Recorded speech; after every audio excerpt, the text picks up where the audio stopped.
अस्सलाम वालेकुम, welcome back to my YouTube channel. Hope you are all doing well. सबसे पहले दरूद व सलाम अल्लाहुम्मा सल्ली व सल्लिम अला नबीयिना व हबीबिना मुहम्मद व आलिहि व सहबिही सल्लल्लाहु अलैहि वसल्लम। जैसे कि आप लोगों को पता है भाई कि प्रोजेक्ट की असाइनमेंट्स आ चुकी हैं ENG 5 to 5, 5 to 6 और 5 to 8 की। तो मैं इस वीडियो में आप लोगों के साथ ENG 5 to 5 और 5 to 8 की असाइनमेंट नंबर 1 का इंट्रोडक्शन सेक्शन डिस्कस करूँगी। ठीक है कि इंट्रोडक्शन में आप लोगों ने किस तरह से लिखना है, स्टेप बाय स्टेप चलेंगे ना, क्योंकि इतनी सारी चीज़ें हो जाती हैं कि एक वीडियो में कवर अप करना मुश्किल हो जाता है। तो चलिए वीडियो को स्टार्ट करते हैं। वीडियो स्टार्ट करने से पहले मेरे चैनल को सब्सक्राइब करें, वीडियो को लाइक करें, शेयर करें, ताकि मज़ीद वीडियोस जो मैं इस टॉपिक पे बनाऊँ आप लोगों तक पहुँचती रहे। ठीक है, तो सबसे पहले आप लोगों ने जो है वो अपनी असाइनमेंट डाउनलोड करनी है यहाँ से। ठीक है, असाइनमेंट फ़ाइल डाउनलोड करनी है और इन सब की जो लास्ट डेट है ना वो 15 नवंबर है। इस पे आपने जो है वो इतना टेंस नहीं होना है कि 15 नवंबर है, हम इतनी जल्दी कैसे बनाएंगे।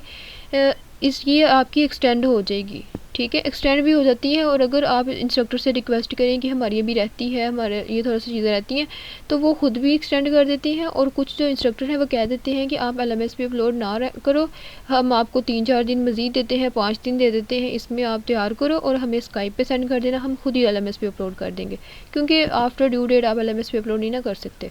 ठीक है, तो इस बात की आप लोगों ने टेंशन नहीं लेनी। तो चलिए, हम फाइल डाउनलोड करने के बाद आपने जो है वो इसको ओपन करना है। ये देखें, BS English applied linguistics research project. Basically जो ENG 5 to 5 होते हैं ना, ये रिसर्च प्रोजेक्ट होता है, और जो 5 to 8 है ना, ये रिसर्च थीसिस है। डिफरेंस इनमें ये है कि 5 to 5 में आपने तीन चैप्टर लिखने होते हैं, इंट्रोडक्शन, लिटरेचर रिव्यू और मैथडोलॉजी। बस बाकी जो चीज़ें हैं वो 5 to 6 में होती हैं। 5 to 8 में आपने सारा का सारा थीसिस कंप्लीट करना होता है, इसलिए हम इसे रिसर्च प्रपोजल कहते हैं और इसे थीसिस। ठीक है, बाकी चीज़ें सेम ही थी, इसलिए मैंने सोचा कि इंट्रोडक्शन चैप्टर तो दोनों का सेम है, लिटरेचर रिव्यू भी, हर चीज़ सेम है, तो मैं जो है वो इंट्रोडक्शन चैप्टर पे वीडियो इसी में बना दूँ।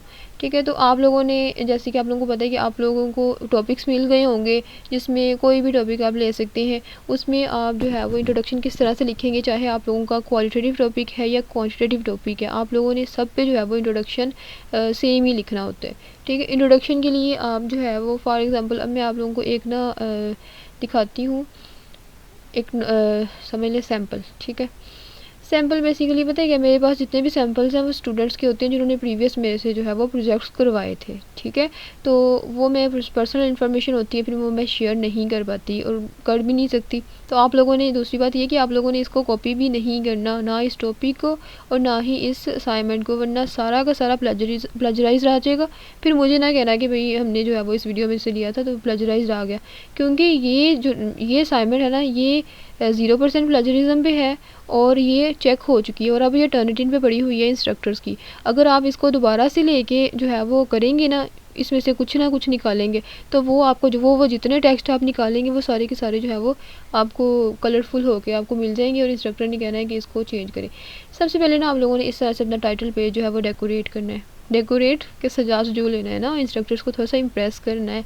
तो इसमें जो है वो आपने मेन हेडिंग जो होती है ना इसकी, वो आप कोई भी 14 रख लें या 16 रख लें। ठीक है, यहाँ से सॉरी, हेडिंग के जो फ़ॉन्ट साइज़ है ना वो 14 रख लें या 16 रख लें। यहाँ से आपने जो है वो अपने टॉपिक लिखना है, फिर वीडियो का लोगो एक प्यारा सा डाउनलोड करना है, जो भी आपने जो अच्छा लगता है आपको।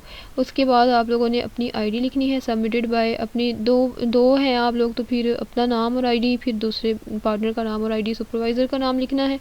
और जो 525 वाले हैं ना, उन्होंने यहाँ पे लिखना है research proposal submitted to the virtual university of Pakistan in the fulfilment of requirements. ठीक है, बैचलर डिग्री। ठीक हो गया, और यहाँ पे डेट वो लिखनी है जो आपकी लास्ट डेट है। फॉर एग्जांपल अगर अब 15 नवंबर लास्ट डेट है ना, तो यहाँ पे लिखेंगे नवंबर 15, 2024। अगर आपकी लास्ट डेट एक्सटेंड हो जाती है तो वो वाली लिख देना, लेकिन अगर पहले किसी ने सबमिट करवा दी तो वो चेंज ना करे, इसका कोई इशू नहीं होता। ठीक है, बेसिकली जो लास्ट डेट होती है ना, लाइक अब सेकेंड असाइनमेंट जब आप इसके अंदर ही ऐड करेंगे तो फिर ये डेट फिर चेंज हो जाती है। ठीक है, तो इसको आपने जो है वो इसमें इतना ध्यान नहीं देना। ये इस तरह से आपने जो है वो अपना टाइटल पेज रेडी कर लेना है। टाइटल पेज रेडी करने के बाद बाकी चीज़ें इसमें से अभी आपने इग्नोर करनी है, ये फाइनल ड्राफ्ट में ऐड करते हैं, एब्स्ट्रैक्ट वगैरह। अच्छा, इंट्रोडक्शन में आ जाना है। इंट्रोडक्शन की हेडिंग देनी है। जो 525 वाले हैं ना, उन्होंने इंट्रोडक्शन की एक बड़ी हेडिंग देनी है। इसके बाद यहाँ से जो है ना, इसको नीचे करके ना एंटर प्रेस करके यहाँ पे टॉपिक भी लिखना है, ठीक है, टॉपिक अगेन लिखना है यहाँ पे, फिर आगे जो है वो जाना है। टॉपिक लिखने के बाद यहाँ पे टॉपिक मेंशन करना है, उसके बाद फिर नीचे इंट्रोडक्शन की हेडिंग देनी है और इंट्रोडक्शन लिखना स्टार्ट कर देना है। अब जैसे कि ये जो टॉपिक, ये जो थीसिस था, ये role of chat GPT on students English language writing था। तो हमने जो हमारा इंट्रोडक्शन होता है ना, इसमें हमने जो है वो सारा चैट जीपीटी का रोल, कि चैट जीपीटी अच्छा इसमें जो है वो इस तरह से ये चीज़ें होती हैं, इसमें ये हमें इजीली जो है वो आंसर कर सकती है, इसमें ये होता है वो होता है, मतलब चैट जीपीटी के अबाउट ना हमने इंट्रोड्यूस करवाना है उसे प्रॉपर्ली, ठीक है। तो साथ साथ उसके थोड़े से आपने सिर्फ नेगेटिव की तरफ नहीं जाना, पॉजिटिव की तरफ भी जाना है। इसमें आप कोई थेरीज वगैरह भी जो लोगों ने कहा उस पर वो भी ले सकते हैं। तो उसमें थोड़ा थोड़ा जो है वो ब्रीफ करना है, ठीक है।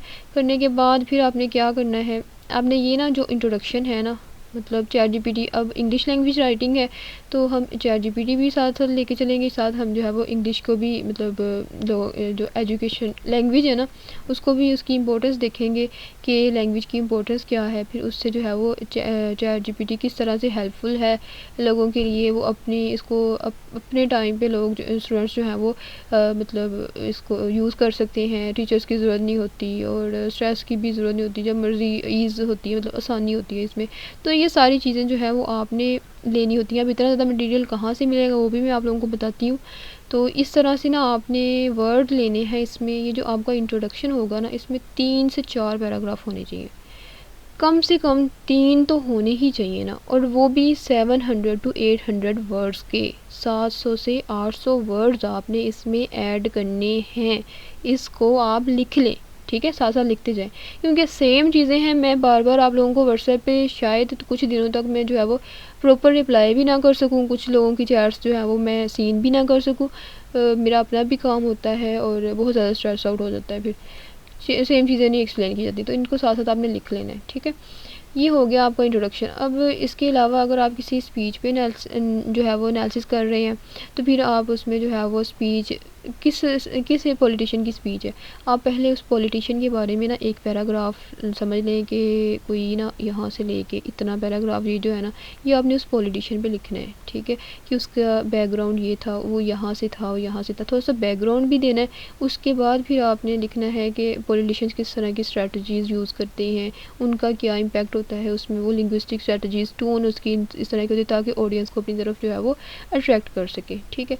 फिर आपने वो जो स्पीच आपने यूज़ करनी है ना, उसके अबाउट शुरू कर देना है कि अच्छा ये स्पीच इस टाइम पे दी गई थी और इसका ये जो है वो बेनिफिट है और इससे ये चीज़ें, तो वो सारी चीज़ें जो है वो इस ऑडियंस को दी गई, ये इस तरह की चीज़ें जो है वो इसमें एड्रेस हुई, तो वो सारी चीज़ें। उसके बाद जो इसका इंट्रोडक्शन का जो लास्ट पैराग्राफ होता है ना, वो इम्पोर्टेंट होता है।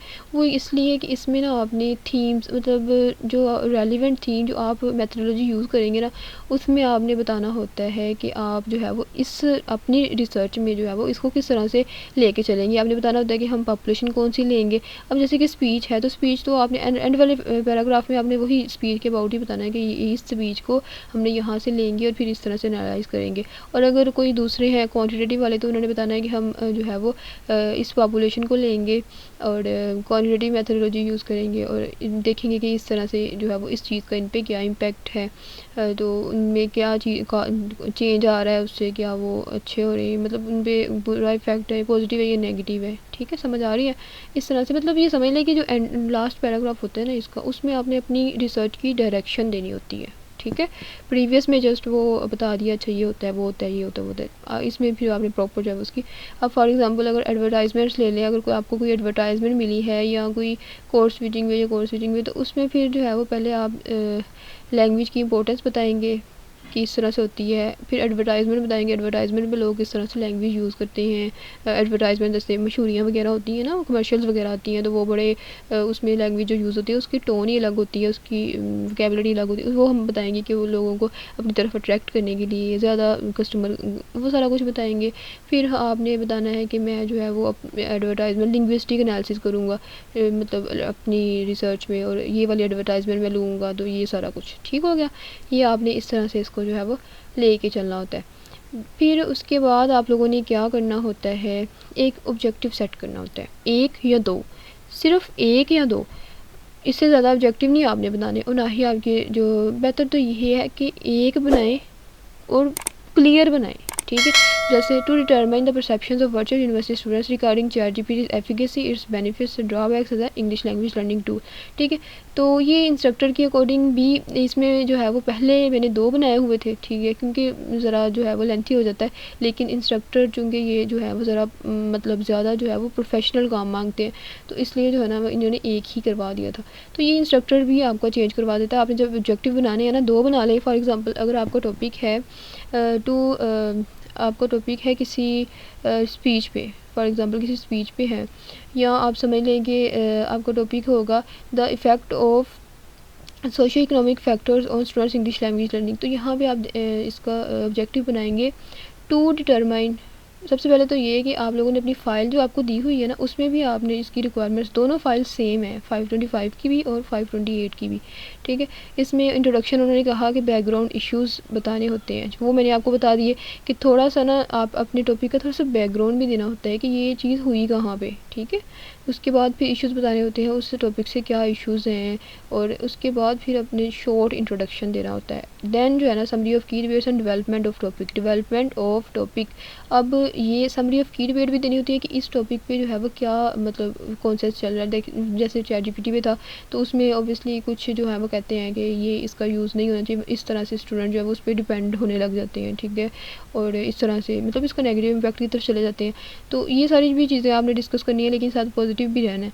और फिर डेवलपमेंट टॉपिक का मतलब है कि आप जो है वो ये एक स्पेसिफिक पॉपुलेशन को सिलेक्ट करेंगे, एक स्पेसिफिक एरिया को सिलेक्ट करेंगे और उसको लेके चलेंगे। इसी तरह अगर कोई स्पीच है तो उसमें भी आपने यही बताना है कि इस स्पीच में जो है वो ये डिबेट चल रही है, मतलब इस बीच में इस समझ लें कि प्रॉब्लम पे जो है वो को एड्रेस किया गया है, और हम इस स्पीच का लिंग्विस्टिक एनालिसिस करेंगे इस ये देखने के लिए कि इसमें किस तरह की चीज़ों को जो है वो यूज़ किया गया है, ठीक है।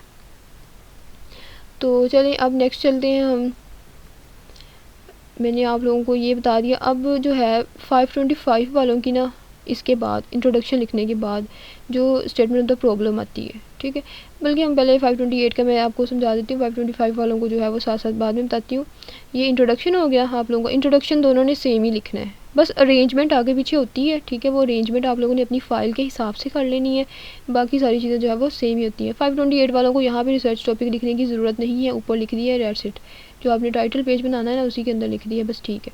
इंट्रोडक्शन हो गया आप लोगों का। फिर ऑब्जेक्टिव मैंने जैसे आप लोगों को कहे कि आप लोगों ने किस तरह से बनाने हैं। ऑब्जेक्टिव जो है वो मेन आउटलाइन होती है आपकी स्टडी की, ठीक है। उसमें अपने बेसिक आपने स्टडी के अबाउट बताना होता है, पर्पस क्या है, आपका मकसद क्या है बनाने का। तो ऑब्जेक्टिव में फिर आपने जो है वो जो वर्ड्स यूज़ होते हैं ना ऑब्जेक्टिव के लिए, वो टू डिटरमाइन और इसके साथ टू इन्वेस्टिगेट, टू एक्सप्लोर, मतलब समझ लें आपने छोटे होते अपनी बुक्स पढ़ी थी छोटे छोटे बच्चों वाली, बड़े बड़े बच्चों वाली भी सारी। तो जब कोई चैप्टर स्टार्ट होता था तो उससे उसके पहले ही जो है वो इस तरह की जो है वो वर्ड और कुछ 2-4 ऑब्जेक्टिव लिखे होते थे, ठीक है। To determine the impact of फलां चीज़ और इस पे, ठीक है। टू एक्सप्लोर, तो इस तरह के आपने 2 ऑब्जेक्टिव बनाने होते हैं, ठीक है। 2 इससे ज़्यादा नहीं। इन ऑब्जेक्टिव और उसी पे जो ऑब्जेक्टिव होगा ना सेम ही आपने रिसर्च क्वेश्चन में रख देना है, ठीक है। और बस फ़र्क ये होता है कि रिसर्च क्वेश्चन में आपने यहाँ पे टू डिटरमाइन को हटा के व्हाट आर लगा देना। व्हाट आर अगर उसके साथ सूट कर रहा है, या हाउ या व्हेन, या मतलब जिस तरह मतलब आपने क्वेश्चन बनाना है ना। यहाँ पे ऑब्जेक्टिव लिख दिया अपना मकसद, यहाँ पे फिर आपने अपना जो है वो क्वेश्चन बनाना होता है कि ये हमारा क्वेश्चन है। ये हम क्यों करते हैं, अब हमने ऊपर बता दिया कि ये हम करेंगे, तो हमने ऑब्जेक्टिव सेट करना है कि इसमें हम इस ऑब्जेक्टिव ये मकसद है हमारा, और इसी क्वेश्चन का जो है हम आंसर करेंगे सारी रिसर्च में, ठीक है। ये आपने स्पेसिफाई करने हैं आपके ऑब्जेक्टिव और रिसर्च क्वेश्चन जो है ना। जब आप सेकंड असाइनमेंट में इसका डाटा कलेक्शन करने हैं ना तो इसमें थोड़ी सी चेंजेस भी आ जाती हैं, ठीक है। क्योंकि आपके सारा जो चैप्टर है ना, ये सारे स्पेशली इंट्रोडक्शन वाला जो चैप्टर ये चेंज होता रहता है। जब सेकंड असाइनमेंट आती है उसमें अगर कुछ न्यू चीज़ें आपने ऐड की तो वो फिर रिसर्च ऑब्जेक्टिव और रिसर्च क्वेश्चन भी उसके हिसाब से चेंज हो जाते हैं, ठीक है। अब अगर मैं जो है वो किसी स्पीच पे फॉर एग्जांपल अगर आप जुल्फ़िकार अली भुट्टो की स्पीच का एनालिसिस कर रहे हैं तो to analyse the linguistic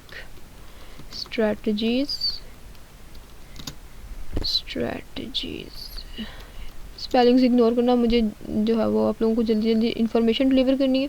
to analyse the linguistic strategies used by Zulfiqar Ali Bhutto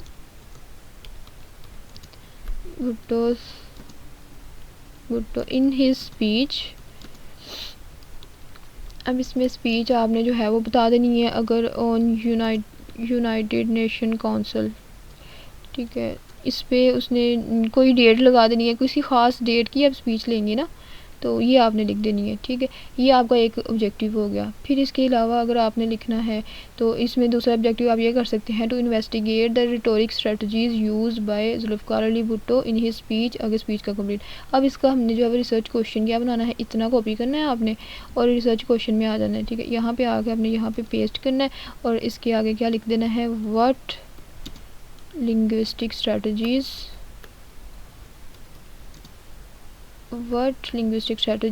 are used by Zulfiqar Ali Bhutto in his UN council, आगे डेट वगैरह लिख के क्वेश्चन मार्क लगा देना, हो गया।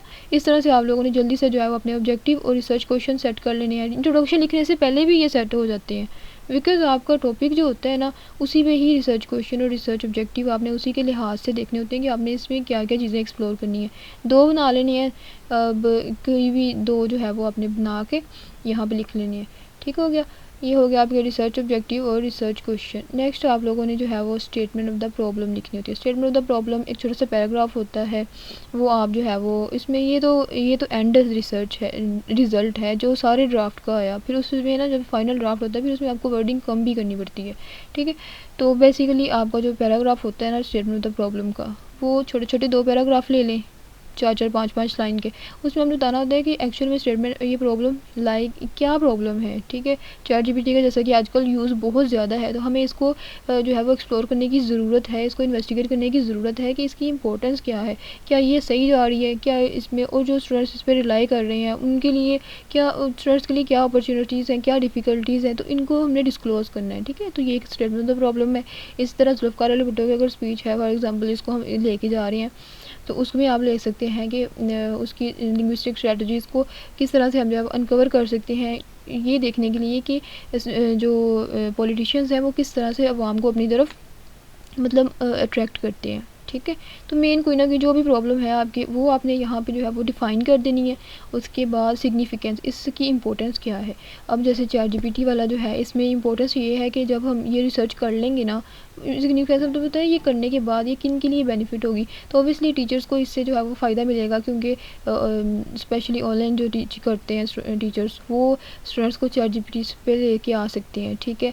इसके अलावा हुकूमत जो है मतलब इंतज़ामिया जो एडमिनिस्ट्रेशन है वो ये कर सकती है कि वो चैट बोट्स को एजुकेशन के अंदर एनरोल करवा मतलब लेके आ सकती हैं, ठीक है। तो मतलब ये सारे आपने वो लिखने होते हैं जो फ्यूचर में लोगों के लिए हमारी रिसर्च से फ़ायदा होगा, क्या इसकी इम्पोर्टेंस है, क्या चीज़ें जो है ये ऐड करेगी, ठीक है, किन के लिए इम्पोर्टेंट है। तो ये सारी आपकी सिग्निफिकेंस हो जाती हैं। बस ये हो गया आपका इंट्रोडक्शन चैप्टर, जिसमें कितनी चीज़ें आती हैं।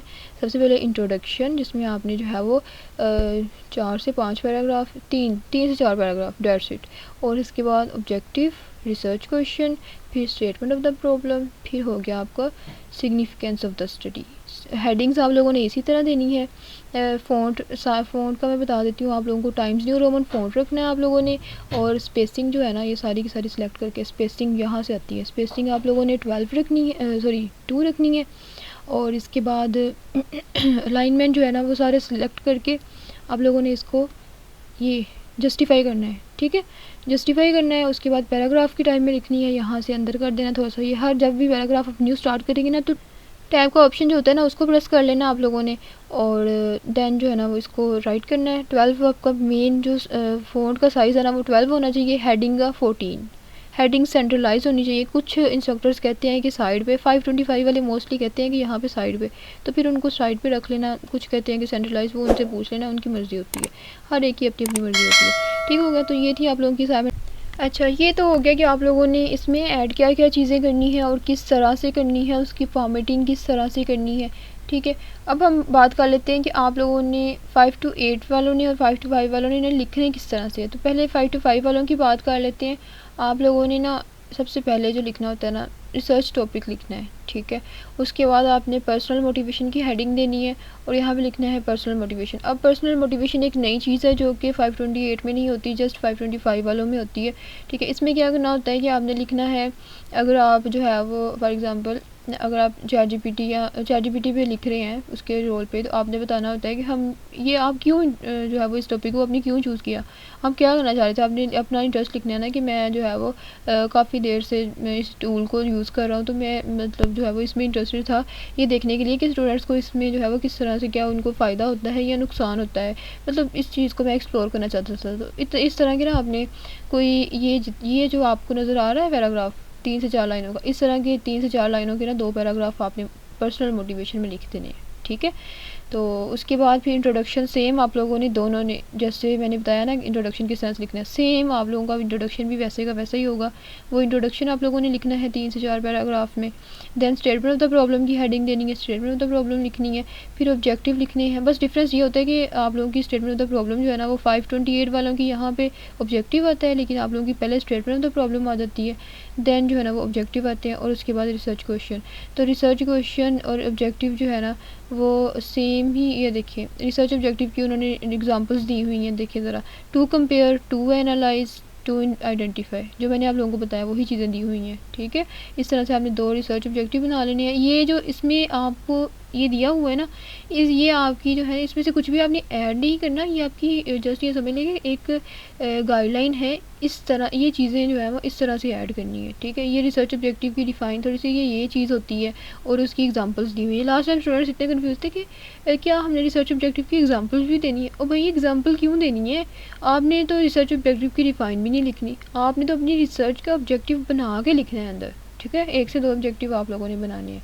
तो उसके बाद जो है वो फिर रिसर्च क्वेश्चन या हाइपोथेसिस आप इसको कह सकते हैं। इस तरह की आपने अगर 2 ऑब्जेक्टिव हैं तो एक भी रिसर्च क्वेश्चन बना सकते हैं, अगर 2 हैं तो 2 भी बना लें, कोई मसला नहीं, अच्छा हो जाएगा। उसके बाद 6 पे आप लोगों ने इसकी सिग्निफिकेंस लिखनी है, इंपॉर्टेंस क्या है वो मैंने आप लोगों को बता दी। लिमिटेशंस में ना, डिलिमिटेशंस में आपने लिखना होता है कि ये जो आपका टॉपिक है इसमें क्या डिलिमिटेशंस है। फॉर एग्जांपल अगर आपने रिसर्च की जस्ट वर्चुअल यूनिवर्सिटी स्टूडेंट्स में, तो ये एक डिलिमिटेशन है कि आपने जस्ट वर्चुअल यूनिवर्सिटी के स्टूडेंट्स लिए, बाकी स्टूडेंट्स को इग्नोर किया, ठीक है। दूसरी डिलिमिटेशन ये हो जाएगी कि इसमें आप लोगों ने जो है वो जस्ट क्वान्टिटेटिव रिसर्च यूज़ की, क्वालिटेटिव इंटरव्यूज़ नहीं किए। तीसरी ये हो जाएगी कि आप लोगों ने ये जो डाटा है ये बायस्ड है, आपने खुद रिपोर्ट करवाया, मतलब उनसे डाटा लेके आपने ये खुद लिखा है, उन्होंने खुद उनके जस्ट इंटरव्यूज़ जो है ना वो रिकॉर्डेड इसमें ऐड नहीं किए। इस तरह की आपने डिलिमिटेशंस यहाँ पे ऐड करनी होती हैं, ठीक है, कि आपकी स्टडी में क्या क्या चीज़ें जो है वो लिमिटेड होंगी। तो ये चीज़ें जस्ट जो है वो 525 वालों ने ऐड करनी होती है। यहाँ पे 8 पे फिर आपने इंपॉर्टेंट टर्म्स जो है वो लिखनी होती हैं। जैसे आप लोगों की जो है वो इंपॉर्टेंट टर्म्स क्या होंगी भला, आपकी इंपॉर्टेंट टर्म्स ये हो जाएंगी ना कि जैसे ChatGPT है तो उसमें ChatGPT, chatbot, AI tool, English language learning, virtual university students, तो जो इंपॉर्टेंट टर्म्स आपके पूरे थीसिस में यूज़ होंगी उनमें से आपने जो है वो इसमें लिख लेनी है। अगर क्रिटिकल डिस्कोर्स एनालिसिस किसी स्पीच का कर रहे हैं तो discourse analysis, critical discourse analysis साथ उस जिसका कर रहे हैं जुल्फ़कार अली भुट्टो वो आ जाएगा, rhetoric strategies, linguistic strategies, social analysis. तो इस तरह की जो इंपॉर्टेंट टर्म्स है वो यहाँ पे आप लोगों ने जस्ट टर्म्स लिखनी है, ठीक है। और 525 वालों ने उसमें जो है वो ये इंपॉर्टेंट टर्म्स इन्होंने ही लिखनी है, 528 वालों ने अभी इंपॉर्टेंट टर्म्स यहाँ पे नहीं लिखनी, वो एब्स्ट्रैक्ट के नीचे लिखते हैं और वो लास्ट फाइनल ड्राफ्ट में लिखना होता है, ठीक है। अब नोट लिखिए, you are advise to discuss your first and second part of the assignment with your supervisor. अब आप लोगों ने ये जो उन्होंने कहा है फर्स्ट और सेकंड पार्ट कौन सा है भला, रिसर्च टॉपिक, ठीक है, रिसर्च टॉपिक और मोटिवेशन। अब रिसर्च टॉपिक आप लोगों ने जो है वो अपने सुपरवाइज़र से डिस्कस करके जल्दी से अभी फाइनलाइज़ करवा लेना है कि आप लोगों ने का रिसर्च टॉपिक कौन सा होगा। तो वो सारी चीज़ें उनसे डिस्कस करके देन जो है ना वो आप लोगों ने नेक्स्ट काम करना स्टार्ट करना है, ठीक है। अब 528 वालों की तरफ आ जाते हैं, उन्होंने क्या करना है, उन्होंने ये उनकी सिंपल चीज़ें होती हैं, इतनी ज़्यादा जो है ज़्यादा नहीं होती। यहाँ पे इंट्रोडक्शन की हेडिंग देनी है आप लोगों ने, टॉपिक नहीं लिखना, लिखना है तो लिख ले, नहीं लिखना तो ये कोई इतना ज़रूरी नहीं है। इंट्रोडक्शन की हेडिंग दें, इंट्रोडक्शन लिखें, ये तीनों चीज़ें इसमें। बैकग्राउंड, कुछ जो स्टूडेंट्स हैं ना वो ये भी पूछते हैं कि क्या हम इसकी हेडिंग्स दें, ये जो लिखा हुआ है तो दे लें अगर देनी है तो। सबसे पहले हेडिंग दें बैकग्राउंड ऑफ द स्टडी, उसमें थोड़ा सा बैकग्राउंड लिख दें उसके अबाउट, अगर प्रीवियस रिसर्चेस कुछ हैं या उन चीज़ों के अबाउट प्रीवियस कुछ मौजूद है।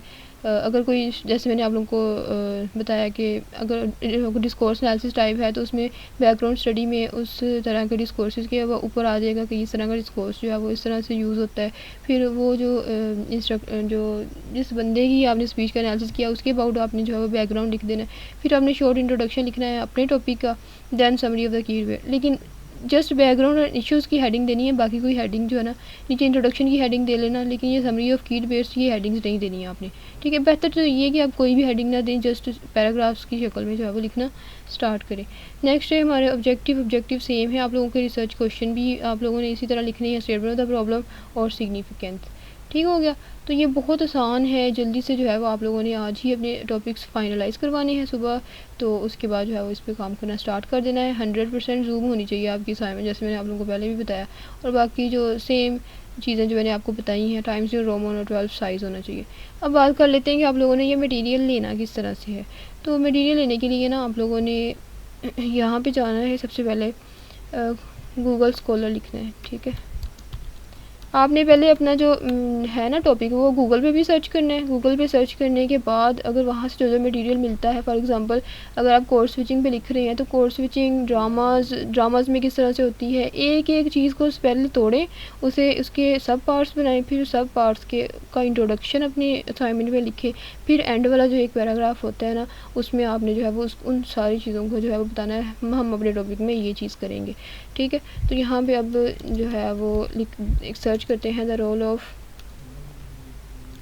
AI on students English language learning. ठीक है, अब इसकी लर्निंग पे क्या, तो ये देखिए जब सर्च करेंगे ना तो आपके पास काफ़ी सारे आर्टिकल्स आ जाएंगे। अब बताइए क्या होता है, यहाँ से अगर आप मटेरियल लेते हैं तो आपका प्लेजरिज्म में काउंट होता है, अगर आप AI से या ChatGPT से लेते हैं तो फिर आप लोगों का होता है AI में काउंट। आप लोगों की जो पॉलिसी होती है ना, मतलब जो फिक्स होती है उसमें आप लोगों की जो प्लेजरिज्म होती है ना, प्लेजरिज्म आप लोगों को 19% होना चाहिए और AI 0%। ठीक है, क्योंकि आप रेफरेंसेस उसमें ऐड एज इट इज़ ही करने होते हैं तो उसमें प्लेजरिज्म आ ही जाता है। तो आप लोगों को वो जो है कोशिश करनी है कि जितना आप कम रख सकें उसे रखें। ठीक है, तो 10% जो है ना वो उसमें बेहतर रहता है, तो 10% से नीचे नीचे आपने प्लेजरिज्म रखना है और AI आपका 0 होना चाहिए। ठीक है, AI से कोई भी चीज़ आपने नहीं लेनी, अगर आप AI से लेते भी हैं ना उसको जितनी दफ़ा मर्ज़ी आप रिफ्रेश कर लें वो कभी भी ह्यूमन रिटर्न नहीं होता। ठीक है, तो आप लोगों ने जो है वो उसे या तो अपनी वर्डिंग में लिख लेना है, अगर नहीं तो फिर जो है वो उसे वहाँ से लेना ही नहीं है। ठीक है, इससे बेहतर है कि आप आर्टिकल से ले लें, आर्टिकल्स वाला जो होता है उसे आप रिफ्रेश करें या थोड़ा बहुत चेंज करें सिनोनिम्स वगैरह तो वो चेंज हो जाते हैं। अब जैसे कि ये एक मेरे पास जो है वो PDF है, इसको आपने यहाँ से डाउनलोड भी कर सकते हैं। तो यहाँ से जो है वो आप टेक्नोलॉजी के अबाउट, AI के अबाउट आपको थोड़ी सी जो है सेंटेंसेस मिल जाएंगे। ठीक है, वो आप लोगों ने जो आपको अच्छे लगते हैं 2-4 कोई 5 से 6 4-5 जो है ना वो आर्टिकल्स रीड करें, उनमें से जो आपको ठीक लगते हैं ना वो वाले सेंटेंसेस अंदर से निकाल के रखते जाएं। ठीक है, फिर उनको अरेंज करें एक प्रॉपर वे में। अरेंज करने के बाद आप लोगों ने क्विल जो है ना ये एक पैराफ्रेजर है, ये आप समझ लें कि इसको आपने अपने हिसाब से यूज़ करना है। ठीक है, ये नहीं कि जो इसने दे दिया उसको ही आपने जो है वो लेके चलना है। फॉर एग्ज़ाम्पल अगर मैं यहाँ से कुछ लेती भी हूँ ना तो इसमें जो है ना वो बहुत ज़्यादा चेंज कर देता है आपको चीज़। ठीक है, तो आप लोगों ने यहाँ से अगर कुछ कॉपी करना है उसको पैराफ्रेज करना है ना तो कॉपी करें और इस पर जाके जो है वो पैराफ्रेज कर लें। तो पैराफ्रेज करने के लिए एक टाइम में ना आप इसमें 120 वर्ड्स ही पैराफ्रेज कर सकते हैं। ठीक है, तो आप इसको पैराफ्रेज करें, जैसे ही आप पैराफ्रेज करते हैं ना तो ये देखें यहाँ पे आपने सिनोनिम्स जो है ना वो कम ही रखते हैं, जितने ज़्यादा आप सिनोनिम इसमें यहाँ पे इसको ज़्यादा कर देंगे इसकी जो समझ लें कि जो समझ है ना इसकी अंडरस्टैंडिंग वो ख़त्म हो जाएगी। तो आप लोगों ने ना जो चीज़ें इसमें चेंज हो जाएंगी ना ज़्यादा, आपने इसको एक दफ़ा रीड करना है। एजुकेशनल अप्रोचेज़, अगर इसमें जो मैं कुछ और ऐड करना चाहती हूँ तो learning methods of learning, teaching methods, तो मतलब इसमें ना काफ़ी सारी सजेशन है, तो जो बेस्ट सूट करती है ना आपके टॉपिक के अकॉर्डिंग आपने वो सिलेक्ट करनी है। ठीक है, उसे सिलेक्ट करने के बाद जो है वो उसे आपने जो कंप्लीट जो है ना एक दफ़ा जो भी आपने इधर से पैराफ्रेज, एक तो थोड़ा थोड़ा करना है, आपने 2-2 3-3 लाइंस पैराफ्रेज करनी है अगर करनी भी है तो, नहीं तो मैं यही रिकमेंड करूँगी कि आप जैसे ही वहाँ से लें ना यहाँ से उनको यहाँ से देख लें, कंसेप्ट क्लियर देख लें और उनकी जो इंपॉर्टेंट वर्ड्स हैं कीवर्ड्स नोट करें, उन कीवर्ड्स पे अपने जो सेंटेंसेस होते हैं ना वो लिखें। ठीक ठीक है, वो ज़्यादा बेहतर है। तो ये इस तरह से जो है वो फिर आपने चेंज करने होते हैं, क्योंकि आपका जो प्लेजरिज्म होता है ना टर्निटिन के अंदर, वो 3 वर्ड, फॉर एग्ज़ाम्पल अगर इसमें ये जो 3 वर्ड्स हैं, फोर्थ इंडस्ट्रियल रेवोल्यूशन, अगर ये फोर्थ इंडस्ट्रियल रेवोल्यूशन यहाँ पर भी इसी तरह आया है ना, ये देखिए फोर्थ इंडस्ट्रियल रेवोल्यूशन, तो टर्निटिन इसको क्या करेगा, हाईलाइट कर देगा इतने वर्ड को, ठीक है। इस 3 वर्ड एक जगह पे नहीं सेम होने चाहिए, अगर 3 वर्ड एक जगह पे सेम हो गए तो फिर प्लेजरिज्म आ जाएगा, ठीक है। तो द फोर्थ इंडस्ट्रियल रेवोल्यूशन इस तरह से भी आप कर सकते हैं, द लेटेस्ट, यही कर लें द फोर्थ, तो ये फोर्थ चेंज हो गया। अब इसमें अब ये टर्निटिन जो है वो इसको प्लेजरिज्म में काउंट नहीं कर सकता, ठीक है। तो कहने का मकसद ये है कि इस तरह से अगर आपने वहाँ से सेंटेंसेस लेने हैं तो उसे इस तरह से पैराफ्रेज करना है, ठीक है। इसका जो फ्री वर्जन है ना, ये वो 120 वर्ड्स आपको एक टाइम में काउंट करके देगा, पैराफ्रेज करके देगा।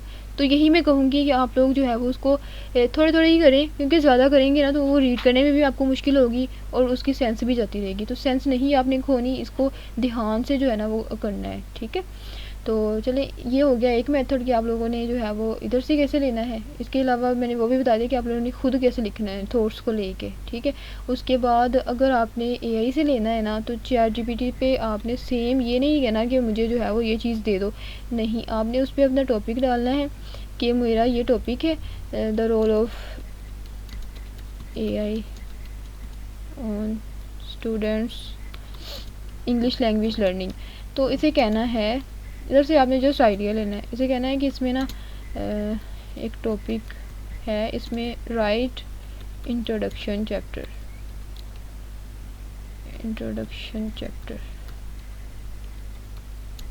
एंड गिव सजेशंस, ठीक है, गिव सजेशंस। तो वो आपको ना सजेशंस दे देगा, तो उसमें आपने जस्ट उधर से आइडिया लेना है, मटेरियल उसी तरह आपने जो है वो कलेक्ट कर लेना है, ठीक है। अब ये देखना है, आपने इसके टेक्स्ट को देखना है कि उसने किस तरह से जो है वो ऑर्गेनाइज़ किया हुआ। ये आपको लंबा नहीं लिख के देगा, जस्ट आपको जो है वो एक थीम दे देगा कि इस तरह से, ये देखिए आपने जिस तरह के इसने बनाए हैं ना ऑब्जेक्टिव, इस तरह के भी आप जो है वो इधर से आइडिया लेके आप लिखने आपने खुद है, ठीक है। तो इसमें से जस्ट जो आपकी काम की चीज़ें हैं उधर से आपने आइडिया लेना है, आइडिया लेने के बाद मटेरियल यहाँ से उठा लेना है। बैकग्राउंड चाहिए तो बैकग्राउंड उस रिसर्च का जो है ना वो बैकग्राउंड उठा लेना है, अगर बैकग्राउंड नहीं तो अगर इंट्रोडक्शन चाहिए, फॉर एग्जांपल एआई का इंट्रोडक्शन, तो एआई का इंट्रोडक्शन निकाल लें। लैंग्वेज लर्निंग का चाहिए तो यहाँ से language learning, English language learning कर लें, इंग्लिश लैंग्वेज लर्निंग का आ जाएगा। अगर किसी स्पीच का चाहिए तो स्पीच यहाँ पे लिखें, उसका बैकग्राउंड आपके पास निकल आएगा, किस किस ने उस पर रिसर्च की, तो वो ऐड कर देना है। सही हो गया। तो इस तरह से जो है वो आप लोगों ने अपनी असाइनमेंट्स कंप्लीट करनी है। बहुत आसान है, इतना कोई इसमें रॉकेट साइंस नहीं है। बाकी आप लोगों ने जो है वो इसकी कवर पेज मैंने आप लोगों को बता दिया किस तरह से डिज़ाइन करना है, इंट्रोडक्शन किस तरह से लिखना है, इंट्रोडक्शन की हेडिंग दे के आप लोगों ने इंट्रोडक्शन लिखना है 3 से 4 पैराग्राफ्स का, ठीक हो गया। उसमें जो चीज़, अगर किसी का वर्ड आपने लिया है ना, किसी के सेंटेंस या कोई किसी की कोई थ्योरी या जो है वो बताया, तो उसके साथ इस तरह से APA में उसको प्रॉपरली जो है वो साइट करना है आपने, ठीक है। ये और साथ कोमा और इस तरह से ब्रैकेट के अंदर, ठीक है। तो ये साइटेशंस आपने साथ साथ देनी है, क्योंकि इस तरह से आपकी प्लेजरिज्म नहीं आती।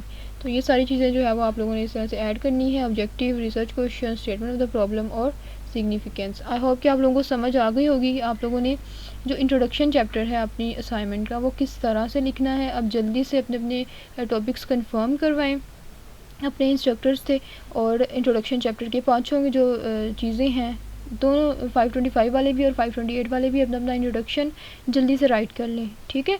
और दूसरी बात कि आप लोगों ने, फिर मैं बार बार वही बात कर रही हूँ कि आप लोगों ने एक दूसरे का भी कॉपी नहीं करना, ठीक है। एक दूसरे का कॉपी करेंगे, एक दूसरे का वैसे कॉपी करना बनता भी नहीं है, टॉपिक्स अलग हैं। एक दूसरे का कॉपी करेंगे तो जाना आप लोगों का एक ही जगह पे है, टर्निटिन के अंदर। टर्निटिन आप लोगों की वो जो कॉपी किया होगा ना उसको पकड़ लेता है, ठीक है। बहुत जो है वो एडवांस टूल है ये। तो मार्किंग सारी की सारी जो है वो टर्निटिन पे होती है। टर्निटिन में प्लेजरिज्म आ गया, आपके मार्क्स जो है वो जहाँ 20 में से 12, 13, 14 में देने थे, वहाँ भी आपके मार्क्स 5, 4, 3 उधर चले जाते हैं, ठीक है। तो ये बहुत जो है वो लॉस हो जाता है। तो चलें, ये थी आप लोगों की इंट्रोडक्शन की वीडियो। नेक्स्ट वीडियो में हम बात करेंगे कि आप लोगों ने लिटरेचर रिव्यू किस तरह से लिखना है। लिटरेचर रिव्यू जो है वो ENG 5 to 8 वालों का तो आया हुआ है, इन्होंने भी वो वीडियो देखनी है, और ENG 5 to 5 वालों का जो है वो अगली असाइनमेंट में आएगा लिटरेचर रिव्यू, ठीक है, अभी उनका जस्ट इंट्रोडक्शन आया है। नेक्स्ट जो है ना वो लिटरेचर रिव्यू जो है वो नेक्स्ट असाइनमेंट सेकंड में आएगा, तो उन्होंने तब वो वीडियो देख लेनी है। ठीक हो गया। तो चलिए, उम्मीद है कि आप लोगों को वीडियो पसंद आई होगी। वीडियो को लाइक करें, शेयर करें और चैनल को सब्सक्राइब करें ताकि मज़ीद इन्फॉर्मेटिव वीडियोस आप लोगों के लिए बना सकूं। मिलते हैं नेक्स्ट वीडियो में, तब तक के लिए अपना ख्याल रखिएगा। अल्लाह हाफिज़।